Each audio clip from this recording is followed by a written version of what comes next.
இது தேர்தல் திருவிழா. பம்பரம் சின்னம் கிடைச்சதுக்கு யார் காரணம்னு ரெண்டு தலைவருங்க வார்த்தை போர்ல ஈடுபட, கூட்டணியில தொகுதி பங்கீடெல்லாம் பொறுமையா நடக்கட்டும், அதுக்குள்ள நாங்க விருப்பு மனு விநியோகத்தை முடிச்சிருவோம் அப்படின்னு களத்துல இறங்கி இருக்குது ஒரு கட்சி.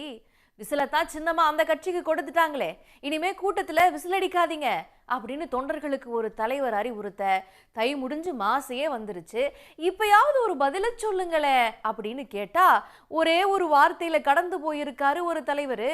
இது மாதிரி இன்னும் நிறைய சுவாரஸ்யமான தகவல்களை இன்னைக்கு தேர்தல் திருவிழாவில் பார்ப்போம். தேர்தலில் எல்லோருக்கும் வாய்ப்பு இருக்காது என்பது எல்லோருக்கும் தெரியும். தேர்தல் சம்பந்தமான பேச்சுவார்த்தை சுமூகமாக நடந்து கொண்டே இருக்கிறது. அந்த பம்பர சின்னமே எங்க கூட கூட்டணி வச்சு அதை ஜெயிச்சு நாடாளுமன்ற உறுப்பினராக அதெல்லாம் கிடையாதுங்க. வந்ததுனால தான் அவங்க கிடைச்சது என்பதை come what may we will continue. ஆமாம் வாங்க பொறுமையாக இருக்கு. எனக்கு யாவும் வயசாயிருச்சு இல்லை, வேறு மாறுபட்டு சொன்னால் தாய்மார்கள் கோபப்படுவாங்க. தமிழ்நாட்டை பொறுத்தவரையில் பாஜக என்ன பகீரத முயற்சியை மேற்கொண்டாலும் அவர்களால் இங்கே வெல்ல முடியாது. அவர்கள் கணக்கு தப்பு கணக்காகத்தான் முடியும். 4 முறை 4, 8, 12, 16 தமிழ்நாடு வேறுபட்ட மண் அப்படிங்கறத தேர்தல் முடிவுல பாஜக உணர்ந்துக்குவாங்க அப்படின்னு தெரிவிச்சிருக்காரு விசிக தலைவர் திருமாவளவன். மகளிர் உரிமை தொகையை பாஜக விமர்சிக்குதுன்னா அதுக்கு காரணம் வயிற்றெரிச்சல் தான் அப்படின்னு அவர் பேசியிருக்காரு. தமிழ்நாட்டை பொறுத்தவரையில் பாஜக என்ன பகீரத முயற்சியை மேற்கொண்டாலும், என்ன சூது செய்தாலும், சூழ்ச்சி செய்தாலும், சதித்திட்டங்களை தீட்டினாலும் அவர்களால் இங்கே வெல்ல முடியாது.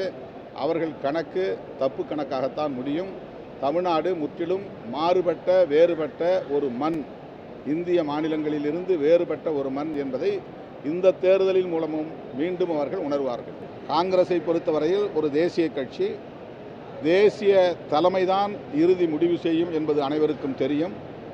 எனவே தமிழ்நாட்டை சார்ந்த முன்னணி பொறுப்பாளர்கள் சிலர் தங்களின் ஆதங்கத்தை வெளிப்படுத்துகிறார்களே தவிர அது இறுதியான முடிவு அல்ல. அது தேசிய தலைமையின் வழிகாட்டுதலின்படி சொல்லப்படுகிற கருத்தாகவும் எடுத்துக்கொள்ள முடியாது. எனவே ராகுல் காந்தி அவர்கள் அல்லது அவரால் நியமிக்கப்படுகிற நேரடி பிரதிநிதிகள் திமுக தலைமையோடு பேசி முடிவு காண்பார்கள். இடையிலே இப்படி வருகிற விமர்சனங்களை பொருட்படுத்த தேவையில்லை. எப்ப பார்த்தாலும் அதிமுகவே விமர்சிக்கிறாரு வைகோ. மதிமுகவுக்கு பம்பர சின்னம் கிடைச்சதே எங்க கூட கூட்டணி வச்சதாலதான் அப்படின்னு சொல்லி இருக்காரு முன்னாள் அமைச்சர் செல்லூர் ராஜு. அவர் பேசினதை பாருங்க. எங்க கூட இருக்கும்போது அவருக்கு அங்கீகாரம் கிடைச்சது. 1999 எங்களோட கூட்டணி வச்சார். கூட்டணி வச்சதன் அடிப்படையில் அவருக்கு பம்பர சின்னம் கிடச்சி. இந்த பம்பர அண்ணனுக்கு யாவும் வயசாயிருச்சு இல்லை, என்ன சொல்கிறீங்க, அண்ணே வைகோவுக்கு வயசாயிருச்சு, அதனால் அவர் மறந்துட்டாருன்னு நினைக்கிறேன். நான் நினைவு விட்டுறேன். அவருக்கு இந்த சின்னம் இருக்குல்ல, அவர் கட்சி சின்னம் பம்பர சின்னம்னு பயன்படுத்த, அந்த பம்பர சின்னமே எங்கள் கூட கூட்டணி வச்சு அதை ஜெயிச்சு நாடாளுமன்ற உறுப்பினராக வந்ததுனால தான் அவங்க கிடைச்சது என்பதை நான் திரும்ப அவருக்கு ஞாபகப்படுத்துகிறேன். பம்பரம் சின்னத்துக்கு நாங்க தான் காரணம்னு செல்லூர் ராஜு பேச, அதுல உண்மை இல்ல நம்பாதீங்க அப்படின்னு சொல்லி இருக்கிற மதிமுக பொதுச் செயலாளர் வைகோ, மதிமுகவுக்கு பம்பரம் சின்னம் கிடைச்சதுக்கு காரணம் திமுக தான் அப்படின்னு பதில் சொல்லியிருக்காரு. அதெல்லாம் கிடையாதுங்க,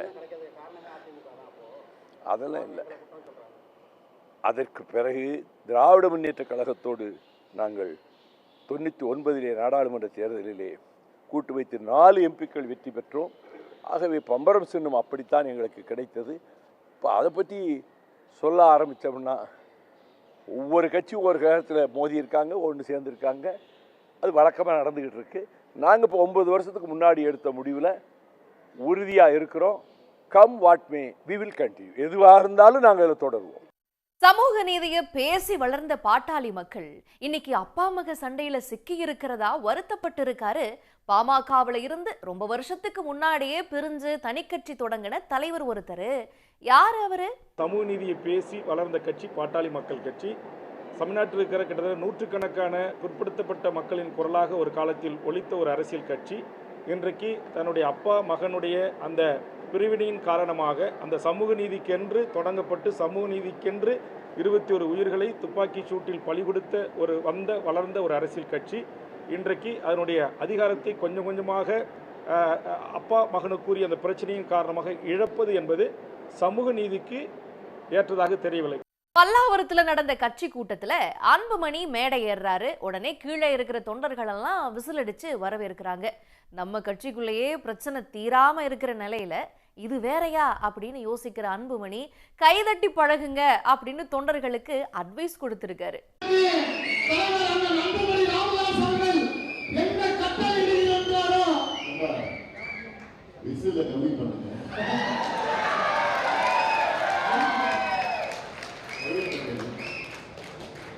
கூட்டணியில எத்தனை தொகுதி ஒதுக்குவாங்கன்னெல்லாம் தெரியாது, அது ஒதுக்குறப்ப ஒதுக்கட்டும், நாங்க விருப்பு மனு விநியோகிக்க தொடங்க போறோம் அப்படின்னு முடிவெடுத்திருக்கிறாரு தமிழ் மாநில காங்கிரஸ் கட்சியோட தலைவர் ஜி.கே. வாசன்.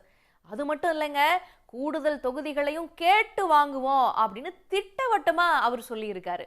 6 மாதங்களிலே என்னுடைய நாடாளுமன்ற கூட்ட நாட்களை தவிர மற்ற நாட்களிலே தேதிகளை வகுத்து 4 மண்டலங்களுக்கும் 4 முறை 4, 8, 12, 16 கூட்டங்கள், வெறும் இயக்க கூட்டங்கள், தேர்தல் சம்பந்தமான கூட்டங்களை மட்டும் நடத்தியிருக்கிறோம்.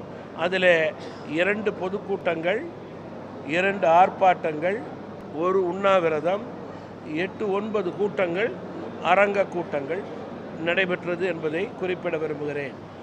இந்த கூட்டங்கள் எல்லாம் 6 மாதத்துக்கு முன்பே தமிழ் மாநில காங்கிரஸ் கட்சியின் சார்பிலே தேர்தலுக்கான வியூகம், யார் யார் மண்டலத்திலே போட்டியிட விரும்புகிறார்களோ அவர்களை ஊக்குவிக்கும் வகையிலே, தேர்தலில் எல்லோருக்கும் வாய்ப்பு இருக்காது என்பது எல்லோருக்கும் தெரியும். ஆனாலும் கட்சியினுடைய கடமை, அவர்கள் ஆற்றி வரும் கட்சி பணிக்கு அவர்கள் அங்கீகாரம் நாங்கள் கொடுக்க வேண்டும்.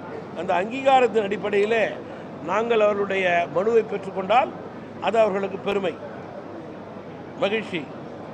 500 படிவங்களுக்கு மேல் பெற்றிருக்கிறேன். 480 490 கொங்கு மண்டலத்தில் படிவங்கள் பெறுவது வேறு, நிற்கக்கூடிய சூழல் எவ்வளவோ தொகுதி என்பது வேறு. ஆனாலும் தேர்தல் களத்திலே எங்களுடைய கட்சியினுடைய தலைவர் தொண்டர்களுக்கு அங்கீகாரம் செய்வது தலைவருடைய கடமை, கட்சியினுடைய கடமை. அதன் அடிப்படையிலேயே அவர்கள் சார்ந்திருக்கின்ற தொகுதி, விண்ணப்பம் பெற்ற தொகுதியிலே வேறு எந்த கூட்டணி பணி செய்தாலும் அவர்களுக்கு கடின உழைப்பை அவர்கள் மேற்கொள்வார்கள். இதுதான் தமிழ் மாநில காங்கிரஸ் கட்சியினுடைய கூட்டணி தர்மத்தின் அடிப்படையிலே செயல்படக்கூடிய செயல்பாடு. திமுக தலைமையும் அதிமுக தலைமையும் தமிழ்நாட்டில் கூட்டணி ஆட்சி இல்லைங்கிறதுல உறுதியா சொல்லிட்டாங்க.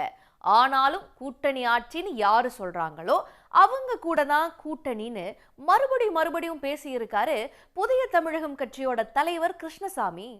சார், கடந்த பிரஸ் மீட்ல வந்தா அடுத்த 1 வாரத்துக்குள்ள வந்து கூட்டணி அறிவிப்பேன்னு சொன்னீங்க. 2-3 வாரங்கள் கடந்துருச்சு. எப்போ வந்தா உங்களுடைய கூட்டணி அறிவிப்பு? அடுத்த 1 வாரத்துக்குள்ள. ஏதா போன முறை சொன்னீங்க? இல்ல, அடுத்த 1 வாரத்துக்குள்ள. தேர்தல் அறிவிப்பு முன்னாடி வந்துருங்களா? அதிமுகவோட பேச்சுவார்த்தை தொடங்கிட்டீங்களா இல்லையா? நாங்க அப்படியெல்லாம் வந்து நேரடியாக பேச்சுவார்த்தைகள் நடந்து கொண்டே இருக்கிறது. அப்படி சொல், பேச்சுவார்த்தைகள் நடந்து கொண்டே இருக்கிறது.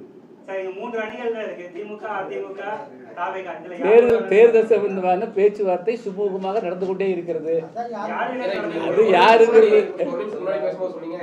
அதாவது கூட்டணி என்பது வேறு, இந்த பிரச்சனை வேறு அப்படின்னீங்க. அந்த கூட்டணி என்பது வேறுனா பாஜக பேச்சுவார்த்தை கேட்டீங்க, பேச்சுவார்த்தையே சொல்ற, கூட்டணி பற்றி பேச்சுவார்த்தை. தை பிறந்தா வழி பிறக்குன்னு சொல்லிட்டு இருந்த பன்னீர்செல்வத்துக்கிட்ட தை மாசமே முடிஞ்சு மாசி மாசமே வந்துருச்சு, இப்பயாவது உங்க முடிவை சொல்லுவீங்களா அப்படின்னு கேட்டா சொன்னாரு பாருங்க ஒரு பதில. தை முடிஞ்சு மாசி. ஆமா வாங்க பொறுமையா இருக்கு. இல்ல, பிரதமர் வந்து ஒரு பொதுக்கூட்டத்துக்கு இங்கே வராரு, தேசிய ஜனநாயக கூட்டணிக்கு. அப்படியா? நீங்கள் எப்படி இருக்கு, நீங்களே சொல்லணும். இல்லை, இது 2000 ரூபா கூடுதலாக புதுசாக கொடுத்துருக்காங்க. அது புதுசாக அந்த வருஷத்துடைய சிறப்பு கோடைகால இதையாக கொடுத்துருக்காங்க. நீங்கள் என்ன நினைக்கிறீங்க? நீங்கள் சொல்லுங்கள், நீங்கள் என்ன நினைக்கிறீங்க? முன்னாள் முதல்வராக எப்படி இதை பார்க்குறீங்க, இந்த 5000 ரூபா மகளிர் கொடுத்தது? நாங்கள் வரவே இருக்கிறோம். வேறு மாறுபட்டு சொன்னால் இல்லை, அவங்க தாய்மார்கள் கோபப்படுவாங்க. இது மாதிரியே இன்னும் நிறைய சுவாரஸ்யமான அரசியல் கண்டென்ட்களோட உங்களை தினமும் வந்து தேர்தல் திருவிழால சந்திக்கிறோம். அது வரைக்கும் நன்றி, வணக்கம்.